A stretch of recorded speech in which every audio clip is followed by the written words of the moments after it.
A lot of companies, formerly startups, that are still private are worth more than $1 billion. And you might have wondered, well, who decides what a company's worth?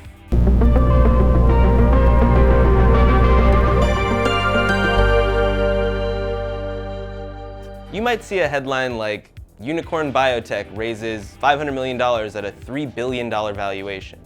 What it means is that the last time shares traded hands, people were willing to pay a price that added up to that $5 billion valuation. So instead of having a second-by-second update of what the company is worth, as is the case with public companies, when we talk about a $5 billion valuation, what we're talking about is the past.